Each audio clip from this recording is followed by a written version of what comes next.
बहुत सारे NEET aspirant हैं जिनके 640 650 नंबर यहाँ हमारे सामने यहाँ पे मौजूद हैं, इस जगह पे हैं। और ये सारे बच्चे यहाँ पे हैं जिनके 640 650 नंबर हैं, 660 नंबर, 630।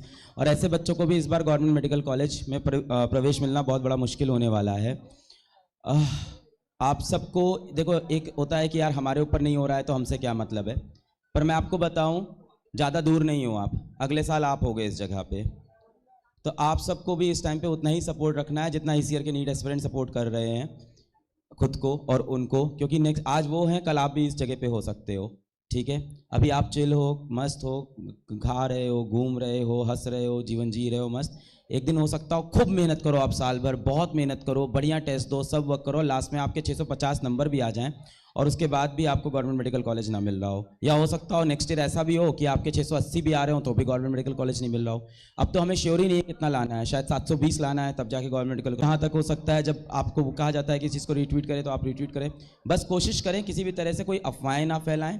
और आप लोग ये चीज़ जरूर रियलाइज़ करें कि आपको लग रहा है कि मुझसे क्या मतलब है, बट नेक्स्ट ईयर इस जगह पे आप हो सकते हो। जो करंट तरीका चल रहा है, जो वे चल रहा है, उसको देख के मुझे यही चीज़ फील होती है। तो यहाँ पे कुछ और भी लोग आए हुए हैं हम लोग के पास। तो हाँ, मैं अपना माइक हटा दूँ तो फिर अच्छा ठीक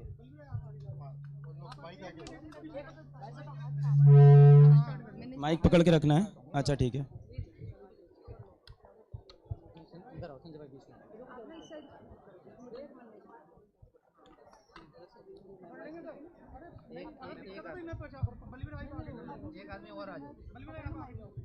तो मैंने काफ़ी कोशिश की, एनटीए से काफ़ी सारी रिक्वेस्ट की, काफ़ी सारे बात की, बहुत ट्राई किया, इतने सारे वीडियोस किए। और जनरली आप एक चीज़ ध्यान से देखना, मेरे को कितने लोग यहाँ 2-3 साल से जानते हैं कम से कम, ठीक है? तो आप एक चीज़ ध्यान से देखना, पिछले 2-3 साल के अंदर मैं कभी इस तरह का कोई वीडियो नहीं करता हूँ कि पेपर लीक हो गया, स्कैम हो गया या ऐसा हो गया। मतलब किसी कंट्रोवर्सी में मैं कभी खुद से नहीं घुसता हूँ, ना मुझे इंटरेस्ट होता है ये सब करने का। मुझे लगता है टीचर हैं, पढ़ाएंगे, बैच की बातें करते हैं, टॉपर्स कैसे होते हैं, पढ़ाई कैसे करते हैं, कोई गरीब बच्चा कल क्वालिफाई किया, तो मेरे कुछ पर्टिकुलर चीज़ें जो मैं करता हूँ। कई बार ये चीज़ें हुई हैं, कई बार अफवाहों में होती हैं कि ऐसा हो गया। मैं कभी भी अफवाहों के अंदर नहीं आता, जब तक मुझे पुख्ता एविडेंस नहीं मिलते मैं नहीं बोलता हूँ। मुझे लगता है इसके पहले मैंने अगर पिछली बार कभी एनटीए के लिए एक वीडियो बनाया था, तब बनाया था जब कोविड के टाइम पे रीनीट कराने की डिमांड हो रही थी, रीट पोस्टपोन की डिमांड हो रही थी। उसके बाद मैंने कभी कोई वीडियो नहीं बनाया। इस बार अगर मैं खुद आके यहाँ पे ये चीज़ें बोल रहा हूँ तो आप ये बिलीव जरूर करना कि इन बातों में बहुत ज़्यादा सच्चाई होगी। मैं जनरली इन सब मूवमेंट को बिल्कुल भी प्रमोट नहीं करता हूँ। बाकी सभी बच्चों से जो लाइव भी देख रहे हैं और सुन भी रहे हैं, टीचरों से सबसे मैं ये रिक्वेस्ट करूंगा कि प्रोटेस्ट और इस तरह की चीज़ें हमें नहीं करनी है ना। हमें संविधान पे भरोसा रखना है, सुप्रीम कोर्ट पे भरोसा रखना है। और इसीलिए जब एनटीए को बार बार बोलने के बाद भी एनटीए के जो रिप्लाई आ रहे थे वो सेटिस्फैक्ट्री नहीं लग रहे थे।